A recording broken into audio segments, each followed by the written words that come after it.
एक बार धर्मराज युधिष्ठिर ने भगवान श्री कृष्ण से कहा, हे नाथ, मैंने ज्येष्ठ माह के शुक्ल पक्ष की निर्जरा एकादशी की कथा सुनी। अब आप कृपा करके आषाढ़ माह के कृष्ण पक्ष की एकादशी की कथा सुनाइए। इस एकादशी का नाम तथा महात्म्य क्या है, यह सब आप मुझे विस्तार पूर्वक बताइए। श्री कृष्ण ने कहा, हे पांडुपुत्र, आषाढ़ माह के कृष्ण पक्ष की एकादशी का नाम योगिनी एकादशी है। इसके व्रत से सभी पाप नष्ट हो जाते हैं। यह व्रत इस लोक में भोग तथा परलोक में मुक्ति देने वाला है। हे धर्मराज, तुम्हें मैं पुराण में कही हुई कथा सुनाता हूँ। अलकापुरी नगरी में कुबेर नाम का राजा राज्य करता था। वह बहुत बड़ा शिव भक्त था।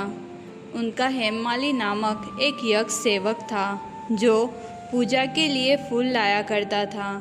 हेममाली की विशालाक्षी नाम की अति सुंदर स्त्री थी।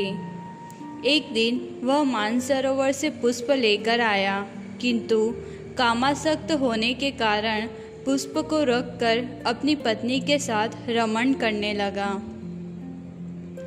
इस भोग विलास में दोपहर हो गई।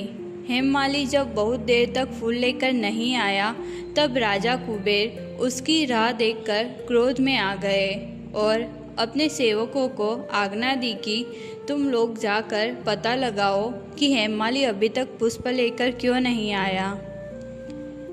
सेवकों ने उसका पता लगाकर राजा के पास जाकर बताया, हे राजन, वह हेममाली अपनी स्त्री के साथ रमण कर रहा है।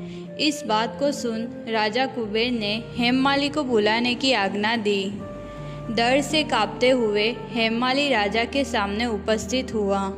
उसे देखकर कुबेर को अत्यंत क्रोध आया और उसके होठ फड़फड़ाने लगे। राजा ने कहा, अरे अधर्मी, तूने मेरे परम पूजनीय देवों के देव महादेव का अपमान किया है। मैं तुझे श्राप देता हूँ कि तू स्त्री के वियोग में तड़पे और मृत्युलोक में जाकर कोढ़ी का जीवन व्यतीत करे। श्राप मिलते ही वह उसी क्षण स्वर्ग से पृथ्वी पर गिरा और कोढ़ी हो गया। उसकी स्त्री भी उससे बिछड़ गई। मृत्युलोक में आकर उसने अनेक भयंकर कष्ट भोगे, किंतु शिव की कृपा से उसकी बुद्धि मलिन न हुई और उसे पूर्व जन्म की भी शुद्ध रही।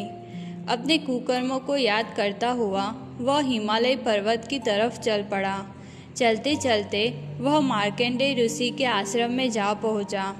वह ऋषि अत्यंत वृद्ध तपस्वी थे। वह दूसरे ब्रह्मा के समान प्रतीत हो रहे थे और उनका वह आश्रम ब्रह्मा की सभा के समान शोभा दे रहा था।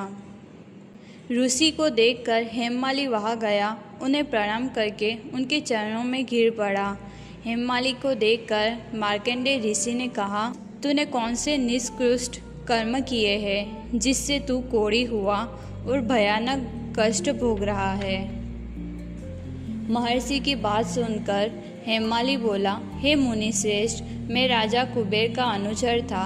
मेरा नाम हेममाली है। मैं प्रतिदिन मानसरोवर से फूल लाकर शिव पूजा के समय कुबेर को दिया करता था। एक दिन पत्नी सहवास के सुख में फंस जाने के कारण मुझे समय का ज्ञान नहीं रहा और दोपहर तक पुष्प ना पहुंचा सका। इसी कारण क्रोधवश होकर उन्होंने मुझे श्राप दिया कि तू अपनी स्त्री का वियोग और मृत्युलोक में जाकर कोढ़ी बनकर दुख भोग। इस श्राप के कारण मैं इस भयंकर स्थिति में आपके समक्ष खड़ा हूँ। अतः कृपा करके आप कोई ऐसा उपाय बताइए जिससे मेरी मुक्ति हो। मार्कंडेय ऋषि ने कहा, हे हेममाली, तूने मेरे सम्मुख सत्य वचन कहे हैं, इसलिए मैं तेरे उद्धार के लिए एक व्रत बताता हूँ। यदि तू आषाढ़ माह की कृष्ण पक्ष की योगिनी नामक एकादशी का विधानपूर्वक व्रत करेगा तो तेरे सभी पाप नष्ट हो जाएंगे। महर्षि के वचन अनुसार हेममाली ने योगिनी एकादशी का विधानपूर्वक व्रत करने लगा। इस व्रत के प्रभाव से अपने पुराने स्वरूप में आ गया और अपनी स्त्री के साथ सुखपूर्वक रहने लगा।